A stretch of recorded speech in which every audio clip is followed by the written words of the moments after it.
Il y a une vérité brutale que Nicolas Machiavel avait comprise il y a plus de 5 siècles, une vérité que la psychologie moderne n'a confirmée qu'au XXIe siècle.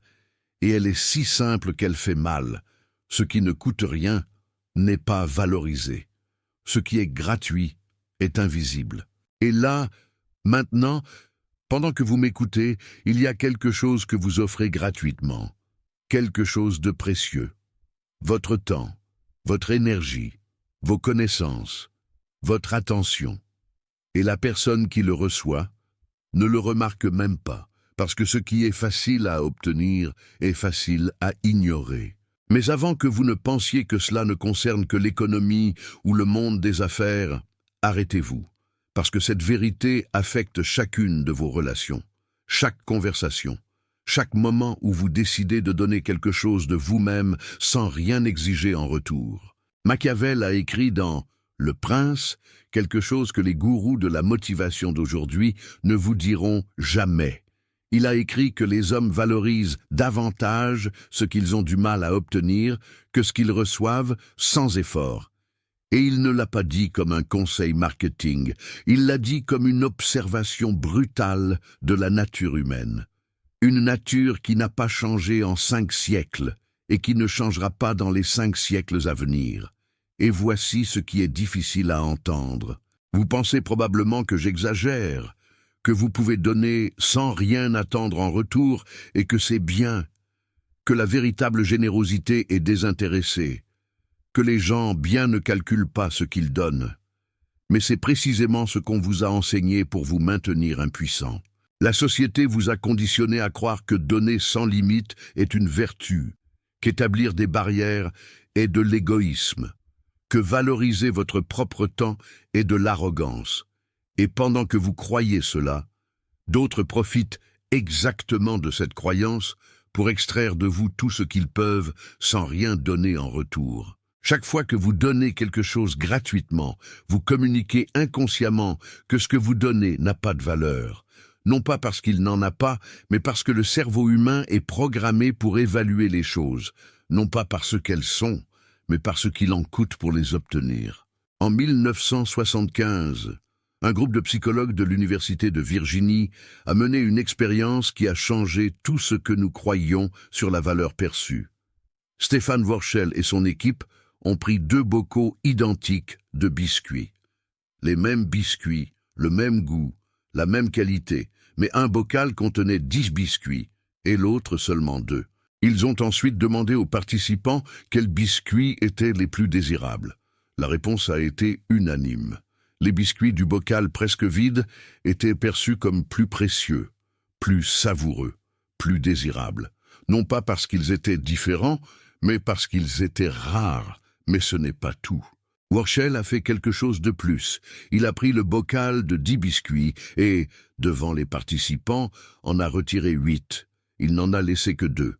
Et lorsqu'il a de nouveau interrogé les participants sur la valeur de ces biscuits, la réponse a été encore plus intense. Les biscuits qui étaient auparavant abondants et maintenant rares ont été valorisés beaucoup plus que ceux qui ont toujours été rares. Pensez-y, le biscuit n'a pas changé. Le goût n'a pas changé, rien de physique n'a changé. Ce qui a changé, c'est la perception de la disponibilité. Et cette perception a complètement déterminé la valeur attribuée. Machiavel avait compris cela sans avoir besoin d'expérience. Il a observé comment les princes qui offraient des faveurs étaient oubliés, tandis que ceux qui les accordaient avec prudence, avec une rareté stratégique, étaient rappelés et respectés. Non pas parce qu'ils étaient plus généreux en quantité, mais parce que chaque faveur avait du poids. Et maintenant, la question brutale que vous devez vous poser. Si vous donnez votre temps à tout le monde sans discrimination, si vous offrez votre aide sans que personne ne la demande, si vous livrez votre énergie sans établir de limites, quel message envoyez-vous sur la valeur de ce que vous offrez? La réponse est inconfortable. Vous dites que cela ne vaut rien. Robert Cialdini, le psychologue qui a révolutionné l'étude de la persuasion, a identifié la rareté comme l'un des 6 principes fondamentaux de l'influence. Ce n'est pas une coïncidence s'il l'a placé à côté de la réciprocité et de l'autorité. Parce que la rareté n'est pas seulement une technique de vente, c'est une vérité profonde sur la façon dont le cerveau humain attribue de la valeur. Cialdini a découvert que lorsqu'une chose devient moins disponible, nous la désirons automatiquement davantage. Non pas parce que nous en avons plus besoin, mais parce que la perte potentielle active des régions du cerveau associées à la peur et à l'urgence. La peur de perdre quelque chose surpasse toujours le désir de le gagner. Et voici le piège dans lequel vous tombez sans vous en rendre compte. Lorsque vous êtes trop disponible, lorsque vous répondez à chaque message immédiatement, lorsque vous dites oui à chaque demande, lorsque vous n'établissez jamais de limites, vous désactivez le mécanisme de rareté dans l'esprit des autres. Vous communiquez une abondance infinie, et l'abondance infinie a une valeur zéro. Pensez à l'eau. Elle est essentielle à la vie. Sans elle, nous mourrons en quelques jours, mais dans la plupart des endroits, nous ne payons presque rien pour elle, parce qu'elle est abondante. Pendant ce temps, les diamants, qui ne servent à rien de pratique, coûtent des fortunes, parce qu'ils sont rares. Machiavel a écrit qu'un prince doit être comme l'archer qui vise plus haut que sa cible, non pas parce qu'il espère atteindre le ciel, mais parce qu'il sait que la flèche tombera. Et en visant haut, la flèche atteindra l'endroit où il veut vraiment qu'elle arrive. Il en va de même pour la valeur que vous projetez. Si vous donnez tout sans restriction, s'il n'y a pas de barrière à l'entrée pour accéder à vous, si n'importe qui peut avoir ce que vous offrez sans aucun effort, alors la flèche tombe au sol. Personne ne valorise ce qu'il obtient. Personne ne se souvient de ce qui ne lui a rien coûté. Personne ne respecte ce qui est toujours disponible. Mais il y a quelque chose de plus profond ici. Quelque chose que les études modernes ont révélé et que Machiavel avait pressenti il y a des siècles. En 2011, les chercheurs Michel Norton, Daniel Mochon et Dan Ariely de Harvard ont publié une étude qui a changé la façon dont nous comprenons la valeur. Ils l'ont appelé l'effet IKEA, et ses implications sont dévastatrices pour quiconque offre son travail sans y penser. L'étude était simple mais brillante. Ils ont demandé à un groupe de personnes d'assembler des meubles IKEA, des boîtes, des étagères, des choses simples. Ensuite, ils leur ont demandé combien ils paieraient pour ces meubles qu'ils avaient eux-mêmes assemblés, par rapport à des meubles identiques, mais déjà assemblés par des experts. Les résultats ont été surprenants. Les gens étaient prêts à payer 63% plus pour les meubles qu'ils avaient eux-mêmes assemblés, non pas parce qu'ils étaient meilleurs.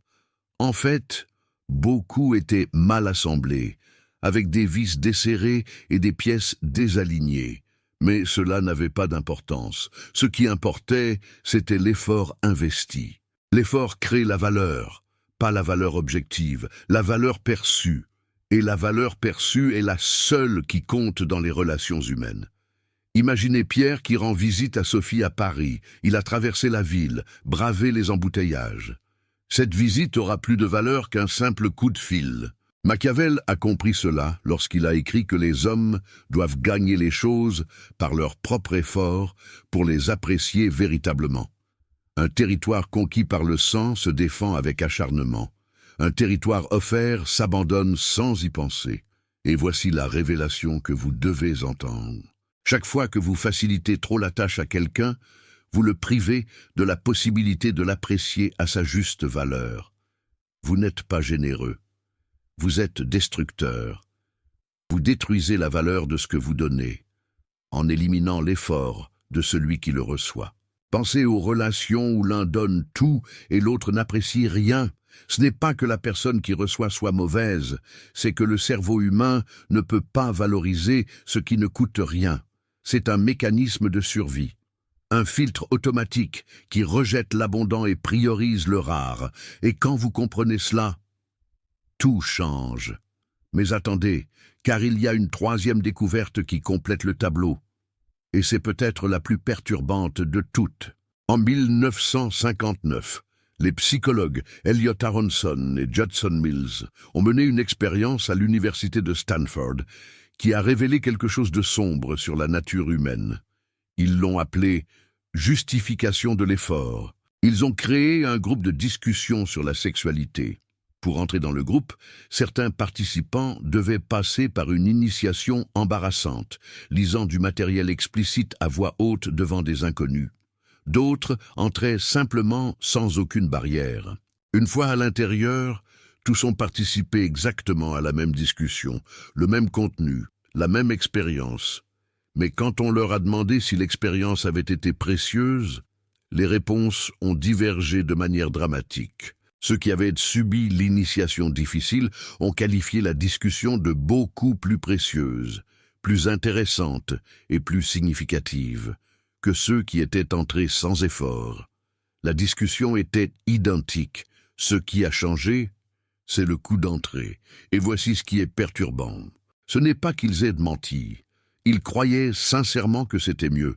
Le cerveau avait réécrit l'expérience pour justifier l'effort investi. Si j'ai eu du mal à entrer, alors ça devait valoir la peine. Le cerveau ne peut pas tolérer la dissonance entre l'effort et le résultat. Il ajuste donc la perception du résultat. Nicolas Machiavel observait ce même phénomène dans les armées.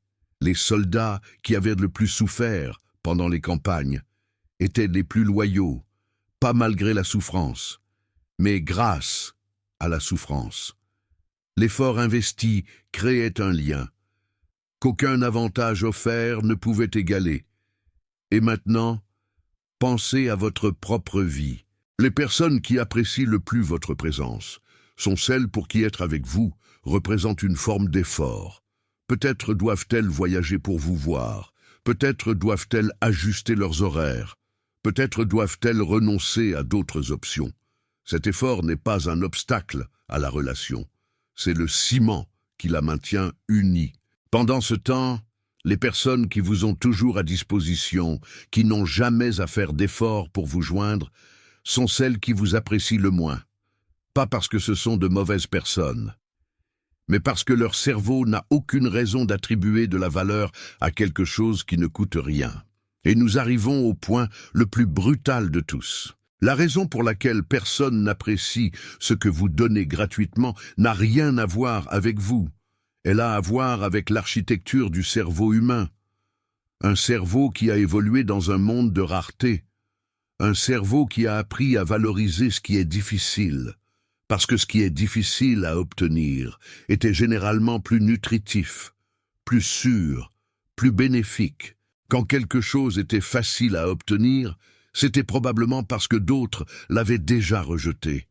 Des fruits tombés qu'aucun autre animal n'avait voulu, un territoire que d'autres prédateurs avaient abandonné, des ressources qui ne valaient pas la peine d'être défendues.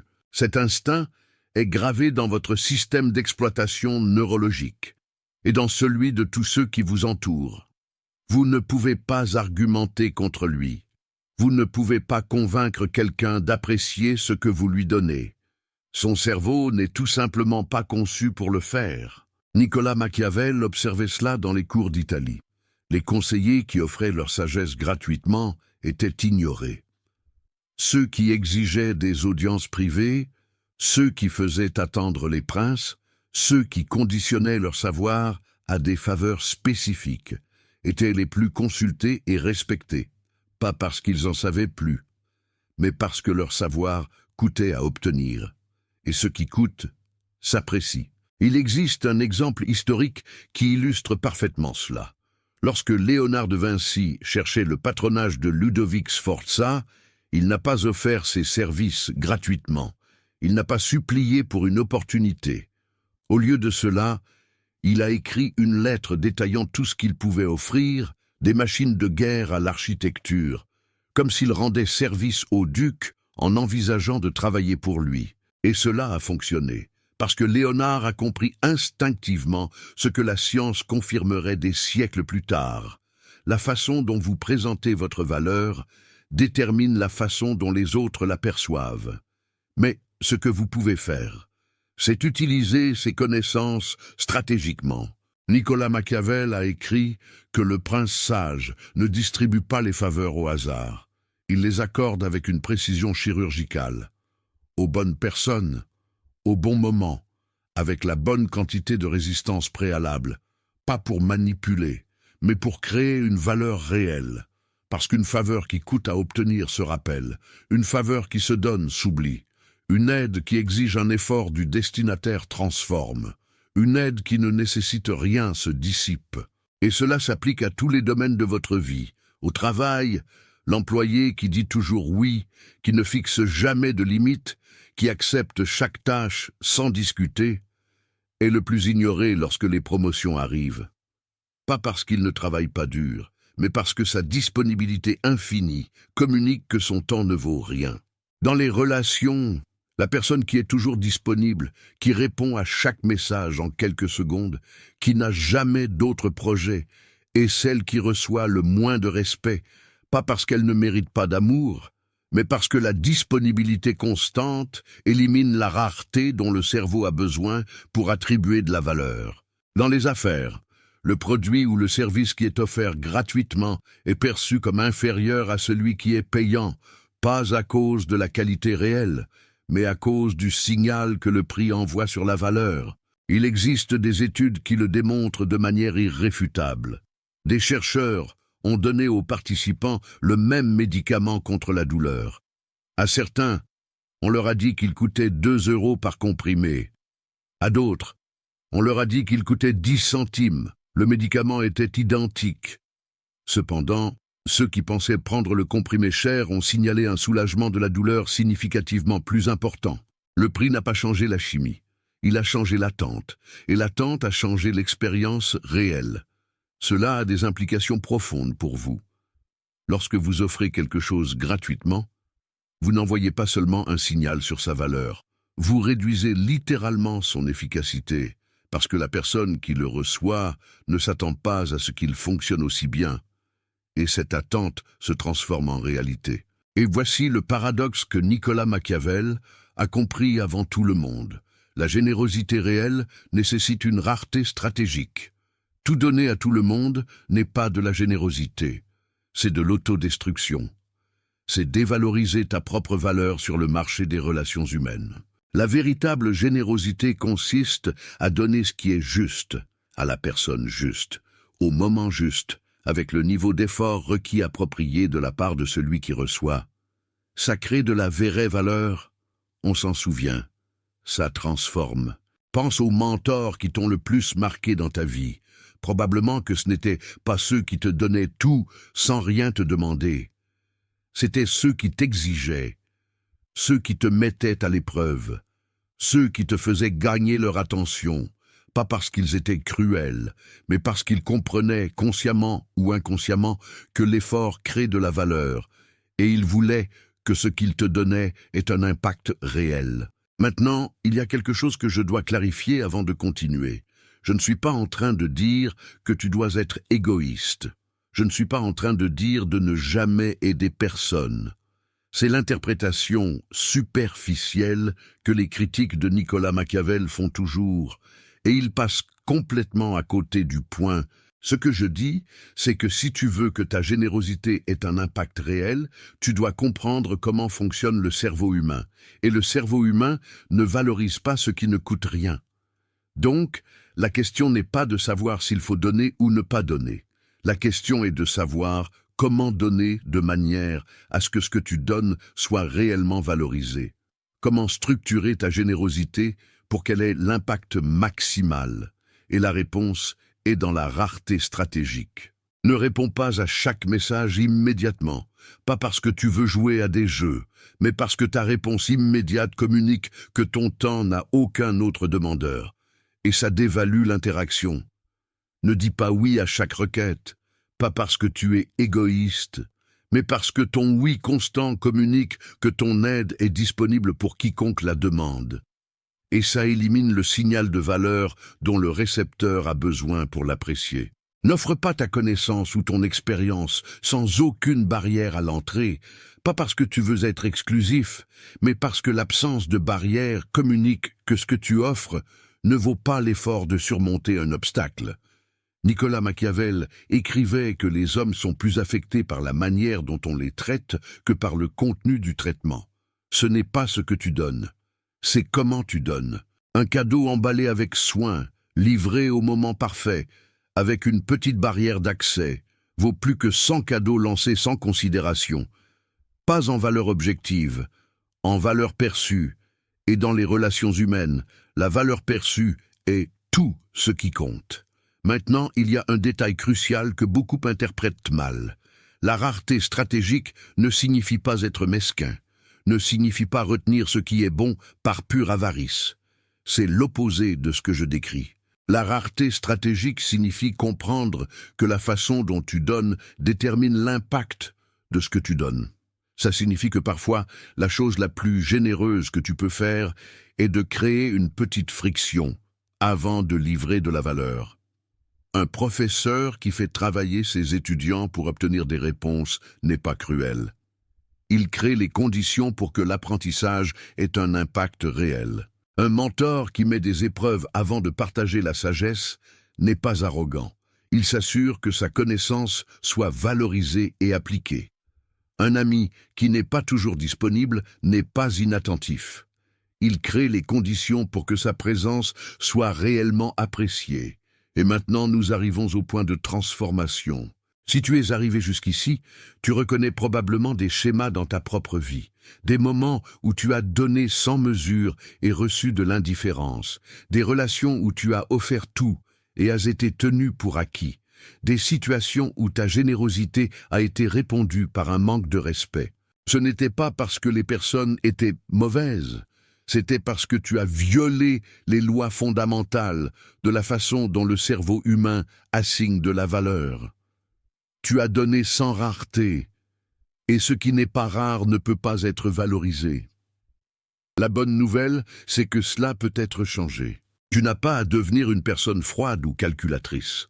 Tu n'as pas à arrêter d'aider les autres. Ce que tu dois faire, c'est restructurer comment tu donnes, créer de la friction stratégique, établir des limites qui communiquent de la valeur, faire en sorte que les personnes investissent quelque chose avant de recevoir. Nicolas Machiavel écrivait que la nature humaine est la même en tout lieu et en tout temps. Ce qui fonctionnait dans la Florence de la Renaissance fonctionne aujourd'hui, parce que le cerveau humain n'a pas changé. Pense à n'importe quoi que tu valorises profondément dans ta vie, ton diplôme universitaire, ton premier emploi, une relation significative, une réussite personnelle. Je te garantis que chacune de ces choses t'a coûté quelque chose. Temps, effort, sacrifice, douleur. Et c'est précisément parce que cela t'a coûté que tu le valorises. Maintenant, pense aux choses qu'on t'a données sans aucun effort de ta part, des choses qui sont simplement apparues dans ta vie. Probablement que tu ne peux même pas t'en souvenir, parce qu'elles n'ont pas laissé de traces. Elles n'occupent pas d'espace dans ta mémoire, ni dans ton cœur.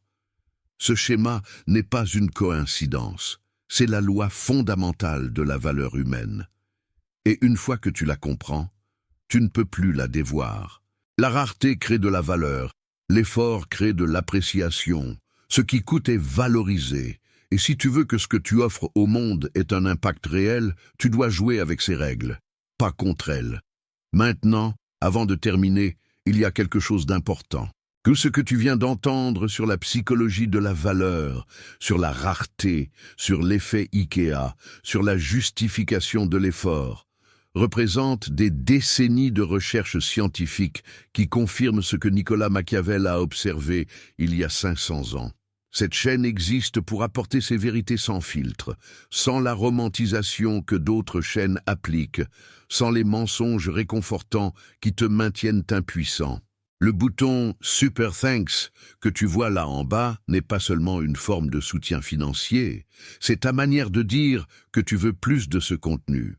Contenu qui va contre la narrative dominante que tu dois tout donner gratuitement, être toujours disponible, ne jamais établir de limites. Quand tu touches ce cœur doré, tu investis dans des vérités que la plupart des créateurs de contenu ont peur de dire. Et comme tu viens d'apprendre, ce qui coûte est valorisé. Donc ce simple geste te connecte plus profondément avec cette connaissance que n'importe quelle quantité de consommation passive, mais indépendamment de si tu soutiens ou non, l'important est que tu appliques ce que tu as appris. Commence aujourd'hui, identifie une zone de ta vie où tu donnes sans recevoir d'appréciation. Ça peut être au travail, dans une relation, dans ta communauté, ou que tu sentes que ta générosité est ignorée. Et fais un changement simple. Introduis une petite friction. N'arrête pas de donner, mais change comment tu donnes. Fais en sorte que la personne doive faire un minimum d'efforts pour recevoir ce que tu offres. Ça peut être d'attendre un peu avant de répondre. Ça peut être de demander quelque chose de petit en échange. Ça peut être simplement de ne pas être toujours disponible. Et observe ce qui se passe. Observe comment change la dynamique quand tu introduis de la rareté. Observez comment les mêmes personnes qui vous ignoraient commencent soudainement à valoriser ce qu'elles prenaient auparavant pour acquis. Non pas parce que ce que vous offrez a changé, mais parce que la manière dont vous l'offrez a changé. Nicolas Machiavel savait pertinemment que le vrai pouvoir ne vient pas de contrôler les autres, mais de contrôler la façon dont les autres perçoivent ce que vous offrez. Et cette perception n'est pas déterminée par la qualité objective de ce que vous donnez, mais par la rareté perçue. Maintenant, pour terminer, j'ai une question pour vous. Pensez à la personne qui apprécie le moins ce que vous lui donnez. Ça peut être un chef, un ami, un conjoint, un membre de votre famille, quelqu'un qui reçoit votre temps, votre énergie, votre aide, et qui répond avec indifférence ou ingratitude. La question est la suivante, qu'est-ce qui changerait si demain vous cessiez d'être aussi disponible pour cette personne? Pas comme une punition, pas comme une manipulation, mais comme une expérience, pour voir si la science a raison, pour voir si Nicolas Machiavel avait raison. Dites-moi dans les commentaires quelle personne vous est venue à l'esprit. Et si vous en avez le courage, dites-nous ce que vous allez faire différemment à partir de demain. Parce que la vérité est simple, mais brutale. Si vous donnez gratuitement ce que d'autres facturent, vous n'êtes pas généreux, vous êtes oubliable. Si vous êtes toujours disponible sans aucun coût, vous n'êtes pas aimable, vous êtes invisible. Si vous ne fixez jamais de limites, vous n'êtes pas flexible, vous êtes exploitable. Et la seule façon de changer ça, c'est de comprendre que la valeur n'est pas dans ce que vous donnez. Elle est dans la façon dont vous donnez, dans la rareté que vous créez, dans l'effort que vous exigez. Nicolas Machiavel l'avait compris il y a 500 ans. La science l'a confirmé au XXIe siècle. Maintenant, c'est à vous de décider ce que vous allez faire de cette connaissance. Parce qu'au final, la question n'est pas de savoir si les gens apprécient ce qui est gratuit. Nous savons déjà que non. La question est de savoir si vous allez continuer à offrir votre valeur sans aucun retour, ou si vous allez commencer à jouer le jeu comme il fonctionne vraiment. Le choix vous appartient.